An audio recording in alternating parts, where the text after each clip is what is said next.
எல்லா ஹவுஸ் ஒய்ஃபுக்கும் ரிட்டையர்மெண்ட் வந்தாச்சு. Yes, Stepstone Aalam, Western Ghats, Pollachi near Kovai. 20 plus luxurious amenities, lowest maintenance cost, rupees 37 lakh.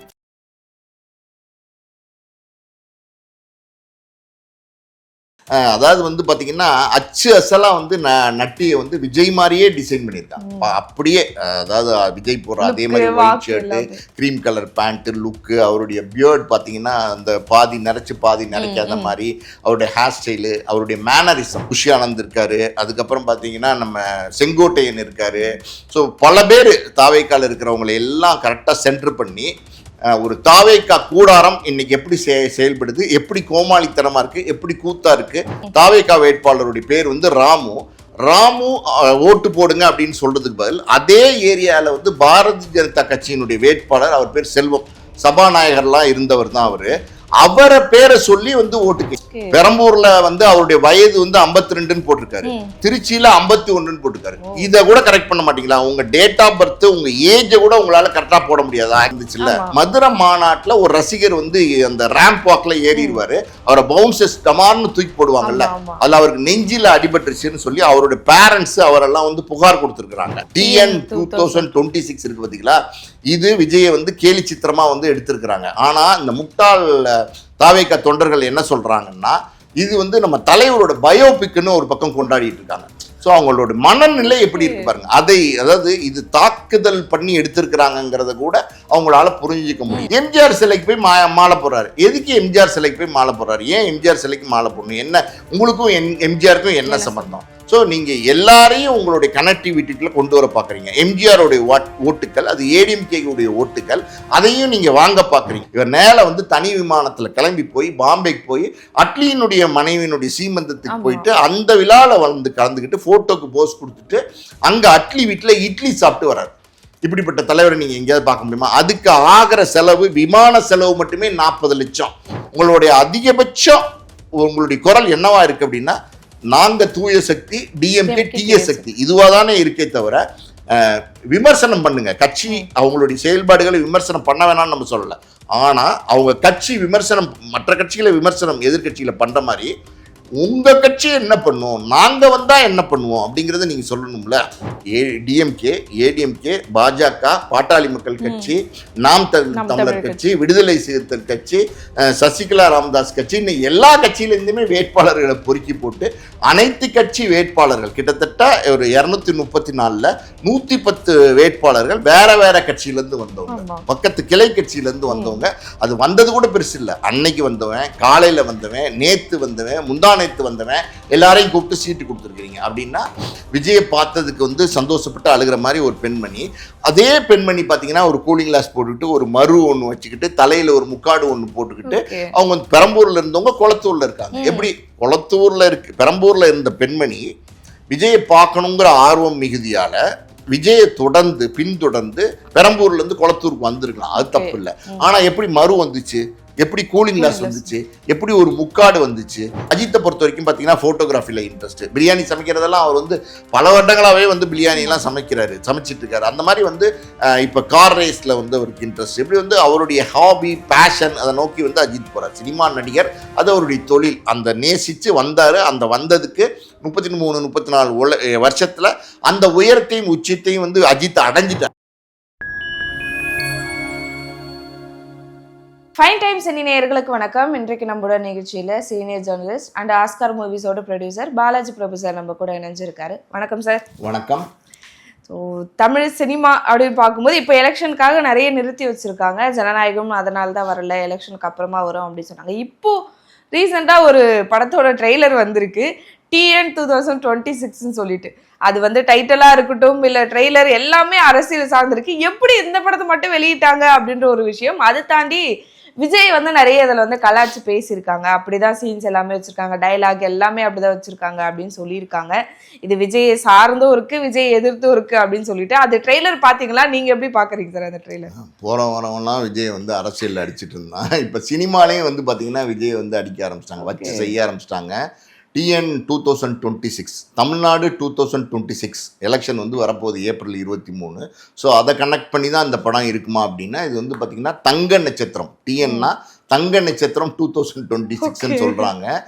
அதாவது வந்து பாத்தீங்கன்னா அச்சு அசலா வந்து நட்டியை வந்து விஜய் மாதிரியே டிசைன் பண்ணியிருக்காங்க. அப்படியே அதாவது விஜய் போடுற அதே மாதிரி white shirt, cream colour pant, look, அவருடைய பியர்ட் பாத்தீங்கன்னா அந்த பாதி நிறைச்சு பாதி நிறைக்காத மாதிரி, அவருடைய ஹேர் ஸ்டைலு, அவருடைய மேனரிசம், பிஹேவியர்னு சொல்லுவாங்கல்ல. ஒரு பொலிட்டிக்கலா விஜய் வந்து 2 வருஷம் ஆச்சு. இந்த 2 வருஷத்துல விஜய் என்ன மாதிரியான காஸ்டியூம் பொலிட்டிக்கல் கேம்பெயின்க்கெலாம் போட்டு வராருன்றத பார்த்து அவர் எப்படி நடந்துக்கிறார், எப்படி பேசுகிறார், எல்லாத்தையுமே அப்படியே வந்து பக்காவாக பிளான் பண்ணி எடுத்திருக்கிறாங்க. பிளான் பண்ணி எடுத்திருக்காங்கன்னு சொல்கிறதை விட பயங்கரமாக ட்ரால் பண்ணி எடுத்திருக்கிறாங்க. பயங்கர கேலியும் கிண்டலுமா வந்து ட்ரால் பண்ணி எடுத்திருக்காங்க. நீங்கள் பார்த்தீங்கன்னா எடுத்தோடனே ஓப்பனிங்கில் ஒரு பேனருக்கு வந்து பாலாபிஷேகம் பண்ணுற மாதிரி இருக்கும். அது வந்து புலியோடைய ஒரு ஸ்டில்லு. புலி படத்தில் வந்து விஜய் இந்த மாதிரி ஒரு காஸ்டியூமில் நிற்பார். அதே மாதிரி ஒரு காஸ்டியூமில் வந்து பேனரை வச்சு அதில் பாலாபிஷேகம் பண்ணுறதுலேருந்து அவருடைய பேர் வந்து பார்த்தீங்கன்னா குல்கந்த் குமார் அப்படின்னு வந்து நக்கல் பண்ணியிருக்கிறாங்க விஜயை. ஸோ மொத்தத்தில் விஜயை வச்சு செஞ்சுருக்காங்க இந்த படத்தில் அப்படின்னு நம்ம சொல்லலாம். அந்த அளவுக்கு வந்து இந்த படம் எடுத்ததே யாருக்கும் தெரியாதுங்க, யாருக்குமே தெரியாது. இப்படி ஒரு படம் வந்து விஜயை வந்து மைண்டில் வச்சு இந்த தாவேக்கால இருக்கிற மொத்த பேரையும் மைண்டில் வச்சு, அதாவது இதில் நீங்கள் பார்த்தீங்கன்னா புஷி ஆனந்த் இருக்காரு, அதுக்கப்புறம் பார்த்தீங்கன்னா நம்ம செங்கோட்டையன் இருக்காரு. ஸோ பல பேர் தாவேக்கால் இருக்கிறவங்களை எல்லாம் கரெக்டாக சென்டர் பண்ணி ஒரு தாவேக்கா கூடாரம் இன்னைக்கு எப்படி செயல்படுது, எப்படி கோமாளித்தனமாக இருக்குது, எப்படி கூத்தா இருக்குது அப்படிங்கிறத வந்து அப்படியே அழகாக வந்து படம் பிடிச்சிருக்காங்க, தத்ரூபமாக வந்து படம் பிடிச்சிருக்காங்க. இன்னொரு பக்கம் பார்த்தீங்கன்னா ஏய் சினிமாக்கார பயலே அப்படின்னு சொல்லி ஒரு டைலாக் வருது பார்த்தீங்களா, கிங்ஸ்லி பேசுறாருல, சீமானை வந்து மைண்டில் வச்சு அந்த கேரக்டர் பண்ணியிருக்காங்க. அதாவது வந்து நீ தமிழ்நாட்டில் வாழ ஆசைப்படு, அதாவது வந்து ஆள ஆசைப்படலாமா அப்படிங்கிற மாதிரி வந்து டயலாக்லாம் போட்டு பயங்கர பவர்ஃபுல்லாக வந்து நிச்சயமாக பார்த்தீங்கன்னா இது ஒரு பொலிட்டிக்கல் சட்டையர். அதாவது விஜயை வந்து கேவலப்படுத்தி விஜயை வந்து இன்னைக்கு விஜய் வந்து அரசியலுக்கு வந்ததுக்கப்புறம் எல்லாருமே வந்து வச்சு பண்ண ஆரம்பிச்சிட்டாங்க, வச்சு செய்ய ஆரம்பிச்சிட்டாங்க. அந்த அளவுக்கு தான் விஜயினுடைய செயல்பாடுகள் இருக்கு. விஜய் ஆரம்பத்தில் 2 வருஷத்துக்கு முன்னாடி அரசியலுக்கு வரும்போது தாவேக்கான ஒரு கட்சியை ஆரம்பிக்கும் போது ஏதோ வந்து ஒரு புதுசாக பண்ணுவார், ஒரு மாற்றத்தை கொடுப்பாரு, வேற ஒரு புதுமையான ஒரு தலைவனாக இருப்பார் அப்படின்னு ஒரு எதிர்பார்ப்பு எல்லாத்தையும் இருந்துச்சு. ஆனால் போக போக பார்த்தீங்கன்னா விஜயினுடைய செயல்பாடுகள் எல்லாமே நகைச்சுவையாக மாற ஆரம்பிச்சு. இன்னைக்கு நீங்கள் பார்த்தீங்கன்னா பொலிட்டிக்கலாக விஜய் வந்து இப்போ எலெக்ஷன் நேரம் பிரச்சாரத்துக்கே வெளியில் வர மாட்டேங்கிறார். நீங்கள் வந்து பார்த்தீங்கன்னா பெரம்பூருக்கு வந்தார், அதுக்கப்புறம் பார்த்தீங்கன்னா நம்ம திருச்சியில் வேட்புமனு தாக்கல் பண்ணுறதுக்காண்டி போனார், அங்கே ஒரு பிரச்சாரம் பண்ணார். இன்னைக்கு வந்து பாண்டிச்சேரியில் போய் பிரச்சாரம் பண்ணிட்டு இருக்காரு. பாருங்க, அதாவது ஒரு கட்சியினுடைய தலைவன் எப்படி இருக்காருன்னு பாருங்க. அதாவது தவளக்குப்போன்னு ஒரு ஏரியாவில் வந்து பார்த்தீங்கன்னா பிரச்சாரத்துக்கு போயிருக்காரு. அவர் வந்து வேட்பாளருக்கு ஆதரவாக பேசுகிறாரு. அப்போ பேசும்போது பார்த்தீங்கன்னா அந்த வேட்பாளர் அந்த தவளக்குப்பம் ஏரியாவில் மணவெளி அப்படின்னு ஒரு ஏரியாவில் தான் அந்த வேட்பாளர் வந்து நிற்கிறார். அவர் பேர் வந்து ராமு, தாவேகா வேட்பாளருடைய பேர் வந்து ராமு. ஓட்டு போடுங்க அப்படின்னு சொல்றதுக்கு பதில் அதே ஏரியாவில் வந்து பாரதிய ஜனதா கட்சியினுடைய வேட்பாளர், அவர் பேர் செல்வம், சபாநாயகர்லாம் இருந்தவர் தான் அவரை பேரை சொல்லி வந்து ஓட்டு கேட்கிறார். ஒரு வேட்பாளர் ராமு, அவர் கூட நிற்கிறாரு வண்டியில, அவரை வச்சுக்கிட்டு ராமுங்கிற பேரை கூட அவரால் சரியா சொல்ல முடியல. அந்த வேட்பாளர் வந்து மணவெளியில வந்து ராமு தான் நிறுத்தியிருக்கோம், அவர் தான் நம்ம கட்சி வேட்பாளருங்கிறத மறந்துட்டு செல்வம் பாரதிய ஜனதா கட்சி வேட்பாளர் இருக்காருல்ல, அவரும் அந்த மணவெளியில் நிற்கிறார், போட்டியா நிற்கிறார், அவர் பேரை சொல்லி வந்து பிரச்சாரம் பண்றாருங்க. அப்ப நீங்க என்னன்னு சொல்லுவீங்க? இப்படி ஒரு தலைவரை நீங்க இது வரைக்கும் பார்த்திருக்கீங்களா? குழப்பம் இருக்கலாம், ஆனா இப்படி இல்லாம குழப்பம் இருக்கும், பலவிதமான குழப்பம். நீங்க பாத்தீங்கன்னா இப்ப இந்த வேட்புமனு தாக்கல் பண்ணார் இல்லையா, அவரு பெரம்பூர்ல தாக்கல் பண்ணார்ல, அதுல அந்த வேட்புமனுக்கும் திருச்சியில தாக்கல் பண்ணார்ல வேட்புமனு, அந்த வேட்புமனுக்குமே நிறைய வேற்றுமைகள் இருக்கு. பெரம்பூர்ல வந்து அவருடைய வயது வந்து 52 போட்டிருக்காரு, திருச்சியில 51 போட்டிருக்காரு. இத கூட கரெக்ட் பண்ண மாட்டீங்களா? உங்க டேட் ஆஃப் பர்த், உங்க ஏஜ் கூட உங்களால கரெக்டா போட முடியாதா? ஆக்சுவலி அவர் 52 தான், 52ங்கிறது தெளிவா போட முடியாதா? ஒரு இடத்துல 52, இன்னொரு இடத்துல 51னா இது ஒரு வயசா இருந்தாலும் உங்களுக்கு வித்தியாசப்படும் போது அந்த கேள்வி ஒண்ணு எழும். இப்ப எலெக்ஷன் கமிஷனர்ல வேட்புமனுல அப்படின்னா ஸ்க்ரூட்டனைஸ் பண்ணுவாங்க, ஸ்க்ரூட்டனைஸ் பண்ணும்போது இந்த கேள்வி வரும். இன்னொரு பக்கம் பாத்தீங்கன்னா அந்த திருச்சியில போட்டிருக்கிற வேட்புமனுல இந்த மாதிரி பெரம்பூர்ல ஒரு வழக்கு போட்டாங்கல்ல, இந்த அதாவது பப்ளிக்கு தொந்தரவு பண்ணாரு, நியூசன்ஸ் வழக்கு ஒன்று போட்டிருக்காங்கல்ல, எஃப்ஐஆர் ஒன்று போட்டிருக்காங்க விஜய் மேல, அதை வந்து திருச்சி வேட்புமனுல காமிச்சிருக்காரு. அது கரெக்ட், ஏன்னா திருச்சி இங்க பெரம்பூர்ல அதை காட்ட முடியாது, ஏன்னா பெரம்பூர்ல வேட்புமனு தாக்கல் பண்ணிட்டு வந்துதான் பிரச்சாரத்துக்கு வராரு. அந்த பிரச்சாரத்துல தான் வந்து மக்களுக்கு இடையூறு கொடுத்திருக்காருன்னு சொல்லிட்டு போலீஸ் வந்து எஃப்ஐஆர் பதிவு பண்ணிருக்கு. ஸோ அது பெரம்பூர்ல இல்லைங்கிறது சரி, திருச்சியில அதை வந்து குற்றம் ஏதாவது குற்ற வழக்குகள் இருக்கா அப்படின்னு ஒரு கேள்வி வரும். அதுல வந்து இதை குறிப்பிட்டிருக்காரு. இன்னொரு பக்கம் பாத்தீங்கன்னா மதுரை மாநாடு நடந்துச்சுல்ல, மதுரை மாநாட்டுல ஒரு ரசிகர் வந்து அந்த ரேம்ப் வாக்ல ஏறிடுவாரு, அவரை பவுன்சஸ் டமார்னு தூக்கி போடுவாங்கல்ல, அதுல அவருக்கு நெஞ்சில அடிபட்டுருச்சுன்னு சொல்லி அவருடைய பேரண்ட்ஸ் அவரெல்லாம் வந்து புகார் கொடுத்துருக்காங்க. புகார் கொடுத்து அந்த அது ஒரு எஃப்ஐஆர் வந்து பதியப்பட்டிருக்கு, ஒரு வழக்கு ஒன்று விஜய் மேல இருக்கு, நிலுவையில் இருக்கு. அதை வந்து திருச்சியில வந்து காமிச்சிருக்காங்க. ஆனா பெரம்பூர் வேட்புமனுல அதை வந்து குறிப்பிடல. ஸோ ஒரு வேட்புமனு, அது வந்து ஒரு கட்சி தலைவர், இவர் வந்து ஒரு கட்சியில ஒரு தொண்டர்னா பரவாயில்ல, கட்சி தலைவர், ஒரு நாட்டை ஆள போறேன்னு சொல்லி வாக்குறுதிகள் கொடுத்துக்கிட்டு இருக்கிறவர், மக்களை சந்திக்கிறவர், அந்த தலைவரே இவ்வளவு குளறுபடியா வந்து எல்லா வேலைகளையும் பண்ணிட்டு இருக்காரு. அந்த மாதிரி பார்க்கும்போது இந்த படம் வந்து பாத்தீங்கன்னா ஏப்ரல் 10 படம் ரிலீஸ் ஆக போகுது. கிளியர் யூ சர்டிஃபிகேட் கொடுத்துட்டாங்க. இது வந்து பொலிட்டிக்கல் படம், விஜயை கேவலப்படுத்தி கிண்டல் படுத்தி கேலி சித்திரமாக்கி இந்த படத்தை வந்து எடுத்திருக்கிறாங்க. இந்த படத்தை வெளியிடுறதுக்கு எந்த தடையும் இல்லை, எந்த கட்ஸும் இல்லை, எந்த மியூட்ஸும் இல்லை, அப்படியே வெளியிட சொல்லிட்டாங்க. ஆனா இவர் நினைச்ச ஜனநாயகன் இருக்கு பார்த்தீங்களா, அரசியலுக்கு எலெக்ஷனுக்கு முன்னாடி ஜனநாயகன் வந்துச்சுன்னா நிச்சயமா ஒரு பெரிய வெற்றி படமா இருக்கும்னு அவர் எதிர்பார்த்தாரு. ஆனால் ஜனநாயகனை வந்து முடக்கப்பட்டது, அதுக்கு சர்டிஃபிகேட் இது வரைக்கும் வழங்கப்படல. அதாவது சென்சார் போர்டு பார்த்தாங்க, மறுதணிக்கையும் பார்த்துட்டாங்க, ஆனாலும் சர்டிஃபிகேட் கொடுக்கல. இப்போ என்ன சொல்லியிருக்காங்கன்னா, தேர்தல் அதிகாரிகிட்ட வந்து அது எலெக்ஷன் கமிஷன்கிட்ட வந்து இந்த படத்தை அனுப்பிச்சிருக்காங்க. இப்போ இருக்கிற தேர்தல் வேலையில் இப்போ 10-20 நாளில் தேர்தல் வரப்போகுது, இந்த வேலையில் ஜனநாயகன் பார்க்கறது தான் அவங்களுக்கு வேலையா? அதனால் அது இப்போதைக்கு கிடப்பில் கிடக்கு. இந்த சூழ்நிலையில் பார்த்தீங்கன்னா இப்போ வந்து 10ஆம் தேதி இந்த படம் வருது, எலெக்ஷனுக்கு முன்னாடி இந்த படம் வர்றதுங்கிறது 23ஆம் தேதி எலெக்ஷனு, 13 நாளைக்கு முன்னாடி இந்த படம் வருது. இந்த படம் வந்து எப்படின்னா முழுக்க நான் விசாரிச்ச வகையில விஜயை தாக்கி, இந்த தாவேகாவினரை தாக்கி, இப்படி ஒரு கோமாளி கூட்டம் அப்படிங்கிறது தான் இந்த படத்தினுடைய மையமா வந்து எடுத்திருக்கிறதா சொல்றாங்க. ஸோ அப்படி வந்து இந்த படம் உருவாக்கப்பட்டிருந்தால் இது வந்து மிகப்பெரிய தாக்கத்தை ஏற்படுத்தும். வரப்போற எலெக்ஷன்ல விஜய்க்கு பெரிய பின்னடைவா இருக்கும். ஆனா அது வர்றது சரின்னு தான் நான் சொல்லுவேன். ஓகே, எப்படி, ஏன்னா அரசியல் சார்ந்த எந்த படமே விட மாட்டாங்கன்னு போது இந்த படம் மட்டும் எப்படி சென்சர் ஆகி வருதுன்ற ஒரு கேள்வி இருக்கு. அது மிகப்பெரிய ஒரு கொந்தளிப்பு உருவாக்கி இருக்குன்னே சொல்லலாம் டிவிகே அவர்கள் எல்லாருக்கிட்டையுமே.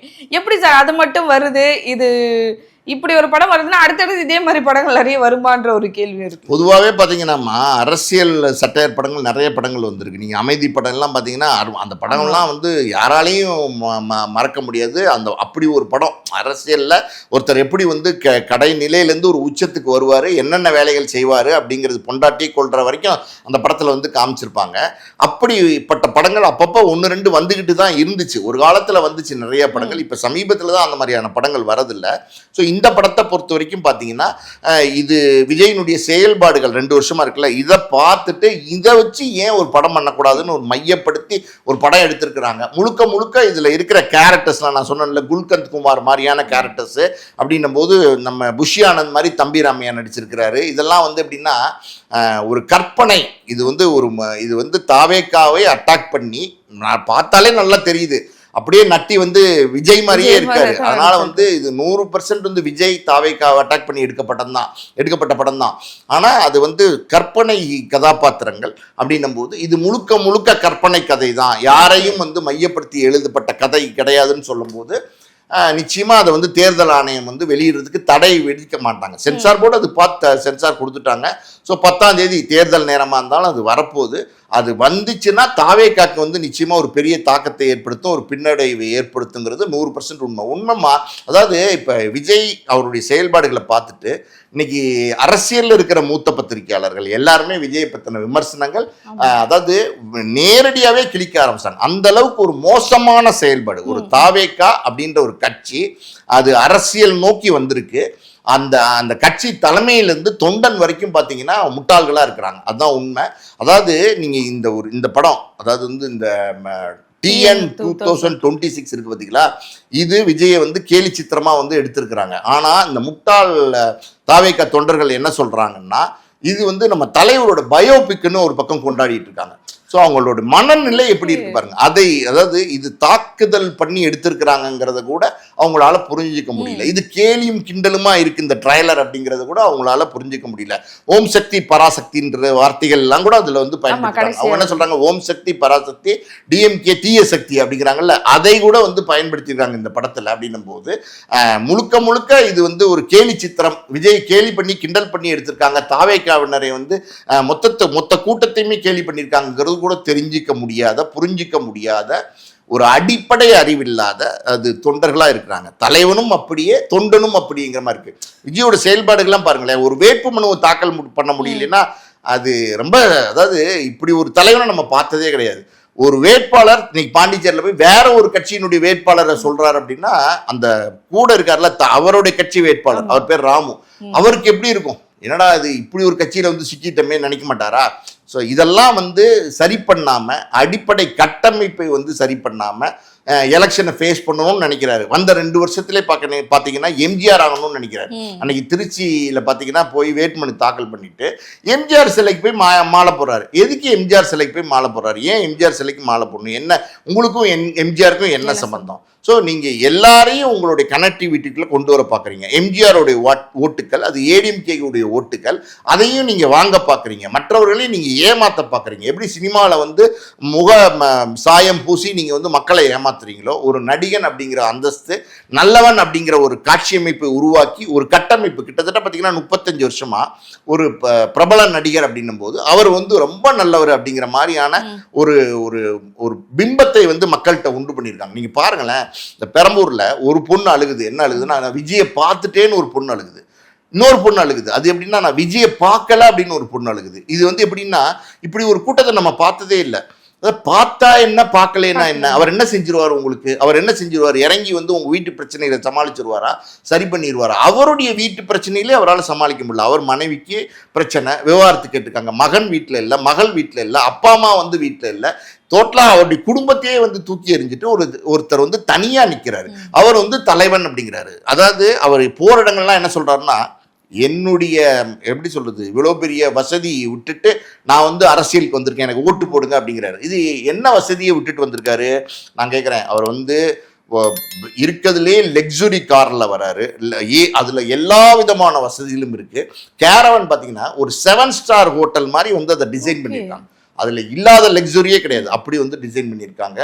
அதே மாதிரி பார்த்தீங்கன்னா அவர் போடுற வாட்ச்லேருந்து, காஸ்டியூம்லேருந்து, பெர்ஃப்யூம்லேருந்து, குடிக்கிற தண்ணியிலேருந்து எல்லாமே வந்து டாப் மோஸ்ட் பிராண்டட் விஷயங்களை தான் அவர் பயன்படுத்துறாரு. அவர் வீடு 56,000 ஸ்கொயர் ஃபீட்டில் பெரிய ஒரு மாளிகையாக இருக்குது. யாருமே வெளியிலேருந்து பார்க்க முடியாது. சொல்லுவாங்கல்ல, ஒரு சில மாளிகைகளை வந்து அண்ணாந்து தான் பார்க்கணும்னு சொல்லுவாங்கல்ல, இதை அண்ணாந்து பார்த்தா கூட பார்க்க முடியாதுங்கிற அளவுக்கு வந்து காம்பவுண்ட் பண்ணி கேட் போட்டு உள்ள என்ன நடக்குதுன்னே தெரியாத அளவுக்கு ஒரு வாழ்க்கையை நீங்கள் வாழ்ந்துட்டு இருக்கிறீங்க. இருக்கிறதுலேயே சொகுசு வாழ்க்கை, தனி விமானம், எங்கே போனாலும் தனி விமானம். நீங்கள் இப்போ சமீபத்தில் வந்து தேர்தல் அனௌன்ஸ் பண்ணதுக்கப்புறம் இங்கே இருக்கிற கட்சி தலைவர்கள், இங்கே இருக்கிற 2ஆம் கட்ட தலைவர்கள், தொண்டர்கள் எல்லாரும் பார்த்தீங்கன்னா கடுமையாக வேலை செஞ்சுட்டு இருக்காங்க. வெயில் மழை எதையும் பார்க்காம எப்படியாவது வந்து நம்ம கட்சி ஜெயிக்கணும், நம்ம வேட்பாளர் ஜெயிக்கணும், நம்ம வந்து ஆட்சிக்கு வரணும் அப்படிங்கிற ஒரே குறிக்கோளோட அந்த ஒரு வெறித்தனமான ஒரு வேலையை வந்து இப்போ பார்த்துட்டு இருக்காங்க. ஆனால் இவர் என்ன பண்ணுறாரு, தேர்தல் அனௌன்ஸ் பண்ணுற ஒரு கட்சி தலைவர், இவர் நேர வந்து தனி விமானத்தில் கிளம்பி போய் பாம்பேக்கு போய் அட்லியினுடைய மனைவியினுடைய சீமந்தத்துக்கு போயிட்டு அந்த விழாவில் வந்து கலந்துக்கிட்டு ஃபோட்டோக்கு போஸ் கொடுத்துட்டு அங்கே அட்லி வீட்டில் இட்லி சாப்பிட்டு வர்றாரு. இப்படிப்பட்ட தலைவரை நீங்கள் எங்கேயாவது பார்க்க முடியுமா? அதுக்கு ஆகிற செலவு, விமான செலவு மட்டுமே 40 லட்சம். ஸோ இப்படி ஒரு லைஃப் ஸ்டைல், அதாவது நீங்கள் ஒரு பேசஞ்சர் விமானத்தில் போக முடியாதா? முதலமைச்சர் போகிறாரு, எடப்பாடி பழனிசாமி போகிறாரு, இன்னும் பலர் வந்து முதலமைச்சர் பேசஞ்சர் விமானத்தில் போகிறாங்க. 50 வருஷமா சூப்பர் ஸ்டாரா இருக்கிற ரஜினிகாந்த் அவர் வந்து பேசஞ்சர் விமானத்துல தான் போறாரு, பயணிகள் விமானத்துல தான் போறாரு. அதெல்லாம் அவங்கெல்லாம் அப்படி வாழும்போது நீங்க என்ன அவ்வளவு பிரமாதமான ஒரு நடிகரா இருந்துட்டீங்க, நீங்க என்ன அப்படி உங்களோட பெயர் புகழ் எல்லாம் சம்பாரிச்சிட்டீங்க? நீங்க வந்து ஒரு தனி விமானத்துல தான் போவேன் அப்படிங்கிற ஒரு கொள்கை. திருச்சிக்கு போனா தனி விமானம், தூத்துக்குடி போனால் தனி விமானம், டெல்லிக்கு போனால் தனி விமானம், மலேசியா போனால் தனி விமானம். ஸோ இப்படி ஒரு, அதாவது லைஃப் ஸ்டைல் இருக்குது பார்த்தீங்களா, அது மேக்சிமம் உள்ள லைஃப் ஸ்டைலை நீங்கள் மெயின்டைன் பண்ணிவிட்டு எல்லா என்னுடைய சந்தோஷங்களையெல்லாம் விட்டுட்டு, என்னுடைய பெரிய செல்வங்களை விட்டுட்டு, என்னுடைய வாழ்க்கையை விட்டுட்டு உங்களுக்காண்டி வரேன்னு சொல்கிற அந்த ஸ்டேட்மெண்ட் எவ்வளோ கேவலமான ஸ்டேட்மெண்ட்டு. மக்களுக்காண்டி நீங்கள் என்ன செஞ்சீங்க? மக்களாக நீங்கள் என்னைக்காவது இறங்கி நின்றுருக்கீங்களா? மக்களுக்காண்டி என்னைக்காவது நீங்கள் குரல் கொடுத்துருக்கிறீங்களா?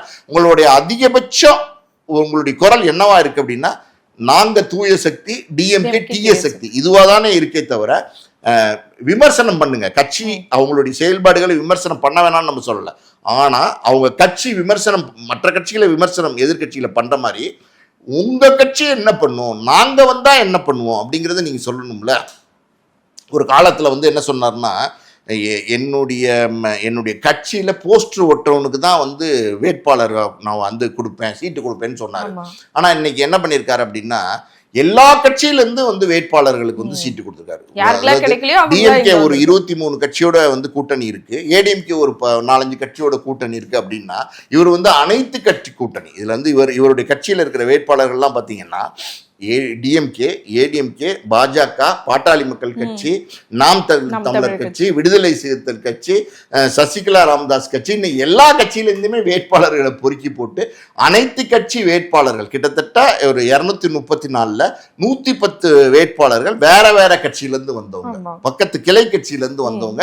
அது வந்தது கூட பெருசு இல்லை. அன்னைக்கு வந்தவன், காலையில வந்தவன், நேத்து வந்தவன், முந்தானேத்து வந்தவன், எல்லாரையும் கூப்பிட்டு சீட்டு கொடுத்துருக்கீங்க அப்படின்னா இது என்ன மாதிரியான ஒரு மனநிலை? யாரோடையும் கூட்டு கிடையாது அப்படின்னு சொல்ற நீங்க, பாரதிய ஜனதாவுடைய கொள்கை எனக்கு வந்து எதிரி, நான் எதிர்ப்பு அப்படின்னு சொல்றீங்க. மதசார்பற்ற கட்சி தான் நான் நடத்த விரும்புறீங்க. ஆனா பாரதிய ஜனதா கட்சியில பல வருடங்களா வந்து இருந்த உறுப்பினரை வந்து உங்க கட்சியில சேர்த்துக்கிட்டு அன்னைக்கே வந்து நீங்க சீட்டு கொடுத்துருக்கீங்க. டிஎம்கே கட்சியில உங்களுக்கு சீட்டு கொடுத்துருக்கீங்க. டிஎம்கே எதிர்கட்சிங்கிறீங்க, தூய சக்தி நீங்க, அவங்க தீய சக்திங்கிறீங்க. அந்த தீய சக்தியில வந்து இத்தனை வருஷமா பயணிச்ச ஒருத்தருக்கு வந்து உங்களை சீட்டு கொடுத்துருக்கீங்க. ஸோ ஒரு கொள்கை அப்படின்னா அந்த கொள்கையில ஒரு பிடிப்பு இருக்கணும். அந்த பிடிப்பு விஜய்க்கு இருக்கா அப்படின்னா அந்த பிடிப்பு விஜய்க்கு இல்லை. எதுலையுமே வந்து விஜய்க்கு வந்து பிடிப்பு இல்லை. ஒரு அரசியலை வந்து ஒரு கேலியாகவும் கேவலமாகவும் பண்ணிட்டு இருக்கிறாரு. அவருடைய எண்ணங்கள் எப்படின்னா, இந்த சினிமா புகழ், இந்த வெளிச்சம், இதை வந்து நம்ம மக்களுக்கு வந்து காமிச்சு இதன் மூலமா வந்து நமக்கு வராங்க பார்த்தீங்களா கூட்டம், அதாவது ஒரு கவர்ச்சி கூட்டம். நீங்க வந்து ஒரு சர்க்கரை இப்படி எடுத்து போட்டீங்கன்னு வச்சுக்கோங்களேன், அது வந்து ஈ மொக்க வரும், எறும்பு வரும். அந்த மாதிரி கூட்டத்தை வந்து நீங்க வந்து உங்களுக்கு பலமா ஆக்கிக்கிட்டு நீங்க வந்து அதன் மூலமா நீங்க ஆட்சியை பிடிச்சிடலாம், நீங்க முதலமைச்சரலாம் எல்லாம் நினைக்கிறீங்க. அது ஒரு காலமும் நடக்க போறதில்லை. இப்ப இல்லை, எப்பவுமே நடக்க போறதில்லை. நீங்க வந்திருக்கீங்க, உங்களுக்கு அரசியல் தெரியாது, உங்க கட்சி தொண்டர்களுக்கு தெரியாது, யாருக்குமே தெரியாது. உங்களுக்கு அரசியல் உண்மையான ஆர்வம் இருந்தா நீங்க மக்களோட மக்களா போய் பேசுங்க, மக்களோட மக்களா பழகுங்க, மக்கள்கிட்ட போங்க, மக்கள் உங்களுக்கு அரசியல் சொல்லி கொடுப்பாங்க. ஆனா அதை விட்டுட்டு நீங்க வந்து ஒரு மேல்தட்டு உயரத்திலே இருந்துகிட்டு நீங்க அரசியல் பண்ணணும்னு நினைக்கிறீங்க. அது அரசியலுக்கு செட் ஆகாது. சரி, இவ்வளோ பேசணும். இப்போ பெரம்பூர் பற்றி பேசும்போது அங்கே அழுத அந்த பெண்கள் எல்லாருமே ஜூனியர் ஆர்டிஸ்ட் அவங்கள தான் கூட்டிகிட்டு வந்து இப்படிலாம் பண்ணி வச்சாங்க அப்படின்னு ஒரு விஷயமும் பேசிட்டு இருந்தாங்க. அப்படி நடக்க வாய்ப்பு இருக்கா? அவங்க அப்படிதான் வந்தாங்களா அப்படின்ற ஒரு கேள்வி இருக்குல்ல சார், அது எப்படி பார்க்குறீங்க? நடக்க வாய்ப்பு இருக்கா, வந்தாங்களா அப்படின்னு நீங்க கேட்குற கேள்விக்கு காணொலிகளும் புகைப்படங்களும் வந்து ஆதாரங்களாக இருக்கு. உங்களுக்கு வந்து பார்த்தீங்கன்னா ஒரு பெண்மணி வந்து பார்த்தீங்கன்னா விஜயை பார்த்ததுக்கு வந்து சந்தோஷப்பட்டு அழுகிற மாதிரி ஒரு பெண்மணி, அதே பெண்மணி பார்த்தீங்கன்னா ஒரு கூலிங் கிளாஸ் போட்டுக்கிட்டு ஒரு மறு ஒன்று வச்சுக்கிட்டு தலையில் ஒரு முக்காடு ஒன்று போட்டுக்கிட்டு அவங்க வந்து பெரம்பூரில் இருந்தவங்க குளத்தூரில் இருக்காங்க. எப்படி குளத்தூரில் பெரம்பூரில் இருந்த பெண்மணி விஜயை பார்க்கணுங்கிற ஆர்வம் மிகுதியால் விஜயை பின்தொடர்ந்து பெரம்பூர்ல இருந்து குளத்தூருக்கு வந்திருக்கலாம், அது தப்பு இல்லை. ஆனா எப்படி மறு வந்துச்சு, எப்படி கூலிங் கிளாஸ் வந்துச்சு, எப்படி ஒரு முக்காடு வந்துச்சு, எப்படி வந்து உங்களுடைய கலர் டோனை மாத்திக்கிட்டீங்க? அப்ப இதெல்லாம் எப்படின்னா ஃபேப்ரிகேட்டட். நீங்க வந்து செயற்கையா கட்டமைக்கிறீங்க. உங்களுக்கு போற இடங்கள்ல எல்லாம் கூட்டம் இருக்கு, உங்களுக்கு போற இடங்கள்ல எல்லாம் மக்கள் ஆதரவு இருக்கு, பெரிய மக்கள் வெள்ளம் திரண்டு வராங்க அப்படிங்கிற மாதிரி ஒரு விஷயத்தை நீங்க வந்து காமிச்சு அதை வந்து இன்னைக்கு ஊடகங்கள் இருக்கு இல்லையா, இன்னைக்கு எல்லா ஊடகங்களையும் வருது, யூடியூப்லேருந்து, சேட்டலைட் சேனல்லேருந்து, மெயின் ஸ்ட்ரீம் மீடியாலேருந்து எல்லாத்துலேயும் இதை வந்து காட்சிப்படுத்தி காட்டும் போது வீட்டிலேருந்து பார்க்குறவன் நினைப்பான், விஜய்க்கு இவ்வளோ கூட்டம் வருதா, இவ்வளோ செல்வாக்கு, இப்போ போகிற பக்கமெல்லாம் வந்து இவ்வளோ கூட்டமா, திப்புன்னு கூட்டம் வருது, மக்கள் அலை அப்படியே கண்ணுக்கு பார்க்க முடியாத அளவுக்கு கூட்டமாக இருக்கே, விஜய் பார்த்து அழுகிறாங்களே, விஜயை பார்த்து கத்துறாங்களே, விஜயை பார்த்து ஆரவாரம் பண்ணுறாங்களே அப்படின்னு நினச்சி விஜய்க்கு ஒரு பெரிய மாஸ் கிரேஸ் அதெல்லாம் இருக்குன்னு நினைச்சு அதை வச்சு ஓட்டு போட்டுருவாங்க. அப்போ அதை ஓட்டா ஆக்கிடலாம், மூலதனமாக்கி நினைக்கிறாரு. அதெல்லாம் நடக்காது, நடக்கவே போறதில்லை. சரி, இன்னொன்று என்னன்னு பார்த்தீங்கன்னா, இப்போ அஜித் அவர்களோட அந்த பிரியாணி செய்கிற வீடியோ வந்துச்சு. அது வந்து இப்போ விஜய் அவர்களை வந்து டவுன் பண்ணுன்றதுக்காக அந்த வீடியோவை வெளியிட்டிருக்காரு அப்படின்ற மாதிரியும் ஊடகங்களே நிறைய பேர் பேச தொடங்குறாங்க. அது எப்படி பார்க்குறீங்க? அஜித் அவரோட, அதுவும் ஷாலினி அவர்கள் வந்து எடுத்த ஒரு வீடியோ அது. அது இதோட கம்பேர் பண்ணி இன்னும் அந்த போட்டியை வந்து நிலைநிறுத்தணும் அப்படின்னு பாக்குற விஷயம் வந்து எப்படின்னு பாக்குறீங்க? நான் அஜித் எல்லாம் பர்ஃபெக்ட் ஜென்டில்மேன் தான். அதாவது வந்து பார்த்தீங்கன்னா தான் உண்டு தான் வேலை உண்டுன்னு நினைக்கிறவர், மக்களை ஏமாத்துறோம்னு நினைக்கிறவர் கிடையாது. அதுக்கு நான் என்ன சொல்ல வரேன் அப்படின்னா, ஆரம்பத்தில் அஜித் வளர்ந்து வர காலகட்டத்திலே பார்த்தீங்கன்னா ரசிகர் மன்றத்தெல்லாம் கலைச்சிட்டார். அந்த தைரியம் எந்த வளர்ந்து வர நடிகனுக்கும் இருக்காது. அது காரணம் என்னென்னா, நான் வந்து ஒரு நடிகன், நான் நடிக்கிறதுக்கு காசு வாங்குறேன், நான் கோடிகளில் சம்பளம் வாங்குறேன், எனக்கு எதுக்கு வந்து ரசிகர் மன்றம், எனக்கு எதுக்கு பாலாபிஷேகம், எனக்கு எதுக்கு பன்னீர் அபிஷேகம், என்னுடைய தியேட்டரில் எதுக்கு நீங்கள் வந்து பூ அள்ளி போட்டு அதை பண்ணி இதை பண்ணி தோரணம் கட்டி பேனர் கட்டி நீங்கள் உங்களுடைய வாழ்க்கையை இழக்கிறீங்க. என்னோட படம் வருதா, நீங்கள் தியேட்டரில் வந்து பாருங்கள், படம் நல்லா இருக்கா, கிளாப் பண்ணுங்கள், விசில் பண்ணுங்கள், ஜாலியாக டான்ஸ் பண்ணுங்கள், என்ஜாய் பண்ணுங்கள், வெளியில் வந்து படம் நல்லா இருக்குன்னு சொல்லுங்கள். நல்லா இல்லையா, படம் நல்லா இல்லைன்னு சொல்லிட்டு போங்க, அவ்வளோதான். ரசிகர்களுக்கும் எனக்குமான தொடர்பு அதுதான், அதுக்கு மேலே ஒன்றும் கிடையாது அப்படிங்கிறது வந்து அஜித் வந்து பல வருடங்களாக வந்து தொடர்ந்து சொல்லிட்டு வராரு. அஜித்தை பொறுத்த வரைக்கும் பார்த்தீங்கன்னா ஃபோட்டோகிராஃபியில் இன்ட்ரெஸ்ட், பிரியாணி சமைக்கிறதெல்லாம் அவர் வந்து பல வருடங்களாகவே வந்து பிரியாணிலாம் சமைச்சிட்டு இருக்காரு. அந்த மாதிரி வந்து இப்போ கார் ரேஸில் வந்து அவருக்கு இன்ட்ரெஸ்ட், இப்படி வந்து அவருடைய ஹாபி பேஷன் அதை நோக்கி வந்து அஜித் போகிறார். சினிமா நடிகர், அது அவருடைய தொழில், அந்த நேசித்து வந்தார். அந்த வந்ததுக்கு 33-34 வருஷத்தில் அந்த உயரத்தையும் உச்சத்தையும் வந்து அஜித் அடைஞ்சிட்டார். அதில் எந்த மாற்றுக்கிறதும் கிடையாது. இன்னைக்கு அவர் என்ன நினைக்கிறாருன்னா, எப்போவுமே ஒரு ஒரு ஒரு டென்ஷனான ஒரு லைஃப் ஸ்டைலு, ஒரே ட்ராக்ல போகிற ஒரு லைஃப் ஸ்டைலு, பணம் நிச்சயமாக அஜித் இப்போ நடித்தா 200 கோடி ரூபா சம்பளம் கொடுப்பாங்க. அது எதுக்கு? அதை விட்டுட்டு நம்மளுடைய சின்ன சின்ன ஆசைகள் இருக்குது பார்த்தீங்களா. ஏஆர் ரஹ்மான் கூட ஒரு பாட்டு போட்டார்ல, ரோஜா, சின்ன சின்ன ஆசைன்னு போட்டார்ல. அந்த மாதிரி நம்மளுடைய ஆசைகள், நம்மளுடைய சந்தோஷங்கள், அதை நிறைவுபடுத்திக்கணும். நம்மளுடைய வாழ்க்கை இருக்குது பார்த்தீங்களா, அதை முழுமைப்படுத்திக்கணும், நம்ம ஒரு முழு மனிதனாக வாழணும் அப்படின்னு அவர் நினைக்க ஆரம்பிச்சிட்டார். அவர் அந்த எண்ணங்கள் வந்து அவருக்கு ரொம்ப நாளாகவே வந்துருச்சு. அதனால தான் அஜித் பார்த்தீங்கன்னா ப்ரொஃபஷன், பேஷன், ஃபேமிலி அப்படின்னு வந்து 3ஆக வந்து அவருடைய லைஃப்பை வந்து பிரிச்சுட்டார். வந்து ப்ரொஃபஷன் லைஃபு அது எப்போ வருமோ அப்போ ஒரு படம் பண்ணுவார். பேஷன், இன்னைக்கு வந்து கார் ரேஸ் போகிறார். நான் சொல்கிறேம்மா, ஒரு 200 கோடி ரூபா வாங்கக்கூடிய சம்பளம் வாங்கக்கூடிய ஒரு நடிகர் ஷாலினி, அந்த அம்மா பெருந்தன்மையான பெண்மணி, அவங்கள நம்ம பாராட்டணும், தைரியமான பெண்மணி. ஏன்னா ஒரு கணவன் இந்த மாதிரி வந்து பேராபத்து அந்த கார் ரேஸுக்கு போகிறதுலாம் சாதாரணம் கிடையாது. அது வந்து ஒரு சாதாரணமாக நீங்கள் பார்க்குற மாதிரி ஒரு கிரிக்கெட் விளையாடுற மாதிரி, ஒரு ஹாக்கி விளையாடுற மாதிரி, ஒரு ஃபுட்பால் விளையாடுற மாதிரியான விஷயம் கிடையாது. இட் இஸ் ஹைலி ரிஸ்கியான ஒரு விஷயம் ஸ்போர்ட்ஸ். அந்த ஸ்போர்ட்ஸை வந்து அவர் எடுத்து தைரியமாக பண்ணுறாரு. தன்னை நம்பி 200 கோடி ரூபா வருங்கிறத மீறி நான் என்னுடைய ஆசை அப்படின்னு நினைக்கிறாரு. அந்த துணிவு, அந்த வீரம், அந்த தைரியம். அதே மாதிரி பார்த்தீங்கன்னா அவங்க மனைவி இருக்காங்கல்ல, நம்ம கணவன் 2 குழந்தைங்க இருக்காங்க, இப்படி ஒரு விபரீதமான ஆபத்தான விளையாட்டுக்கு போகிறாரு அப்படின்னும் போது பரவாயில்ல போட்டும், அவரோட சந்தோஷம் விட்டு கொடுக்குறாங்க பார்த்தீங்களா. மனைவி உங்களுக்கு துணையாக நிற்கிறாங்க பார்த்தீங்களா, அது உங்களுக்கு பெரிய பலம். அப்படி பிரியாணி சமைக்கிறது, ஃபோட்டோகிராஃபி, இப்படி ஃபேமிலியோட லைஃபு, அப்படி ஒரு லைஃப் ஸ்டைலுக்கு அஜித் வந்துட்டார். ஸோ அஜித் அவர் வீடியோ வெளியிட்டிருக்கிறது வந்து அது யதார்த்தமான ஒரு வீடியோ, மனைவி ஷூட் பண்ண ஒரு வீடியோ.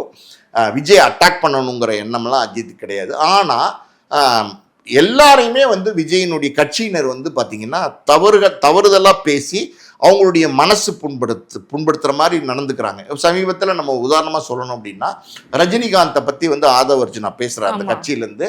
அதை ரஜினிகாந்தே ஒரு அறிக்கை விடுறாரு. அந்த அறிக்கை ஒரே வரி தான், என்னன்னா காலம் பேசாது காத்திருந்து பதில் சொல்லணும்னு சாதாரணமாக ஒரே வரியில் ஒரு அறிக்கையை கொடுத்துட்டு போயிட்டாரு. அது எப்படின்னா, ரஜினிகாந்த் 50 வருஷமாக இன்னைக்கு சினிமாவில் வந்து தமிழ் சினிமாவில் சூப்பர் ஸ்டாராக இருக்காரு. அவருடைய அந்த அந்த அந்த அவருக்கு இருக்கிற அந்த ஃபேன் பேஸ் இருக்குது பார்த்தீங்களா, அது இந்த 50 வருஷமாக ஒரு ஃபேன் பேஸை கட்டி காக்குறதுன்னு ஒன்று இருக்குது பார்த்தீங்களா. இப்போயும் நீங்கள் ரஜினி ரசிகர்கிட்ட போய் வேற யார் பேரையோ சொல்லுங்களேன், அவங்க ஒத்துக்க மாட்டாங்க, அவங்க ரஜினி ஃபேனாக தான் இருப்பாங்க. அந்த மாதிரி ஒரு டைகார்ட் ஃபேன்ஸ் இருக்காங்க. கோடிக்கணக்கான மக்கள் வந்து இன்னைக்கு ரஜினியோட ஃபேன்ஸாக இருக்கிறாங்க. நீங்கள் இப்படி ஒரு வார்த்தையை சொன்னதுனால, அவர் இப்படி ஒரு அறிக்கையை கொடுத்ததுனால, அது உங்களுக்கு எதிர் மறை தான் ஆற்றப்போகுது. வரப்போகிற எலெக்ஷனில் ரஜினி ரசிகர்கள் ஒருத்த கூட உங்களுக்கு ஓட்டு போட போகிறது இல்லை. அதே மாதிரி அஜித்தை பற்றின சில விமர்சனங்களையும் நீங்கள் வைக்கிறீங்க. அது என்ன மாதிரியான விமர்சனங்கள்னா, ஒரு பத்திரிகையாளர் சொல்லியிருக்காரு, அதாவது எங்கள் தலைவர் வந்து மக்கள் சேவை செய்ய வந்திருக்காரு, இவர் மக்கள் சேவை செய்ய வந்திருக்காராம். அஜித்தெல்லாம் பார்த்தீங்கன்னா அவருடைய பேஷன் அது இதுன்னு போயிட்டார் அப்படின்னு ஒரு அலட்சியமாக பேசியிருக்காரு. இதெல்லாம் அஜித் ரசிகர்களை கோவப்படுத்தும்.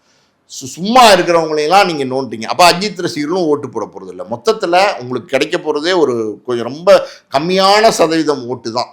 அந்த உங்கள் முட்டாள் கூட்டம் போட போகிற ஓட்டு தான். நான் சொன்னேன்ல எப்படிப்பட்ட முட்டாள் கூட்டம். அதாவது வந்து பார்த்தீங்கன்னா, நான் விஜயை பார்த்துட்டேன்னு அழுகிற ஒரு பொண்ணு, நான் விஜயை பார்க்க முடியலேன்னு அழுகிற ஒரு பொண்ணு, இப்படிப்பட்ட முட்டாள் கூட்டம் தான் உங்களுக்கு ஓட்டு போட போகுது. அதையும் நீங்கள் வந்து இப்படி பேசி பேசி இழந்துருவீங்க.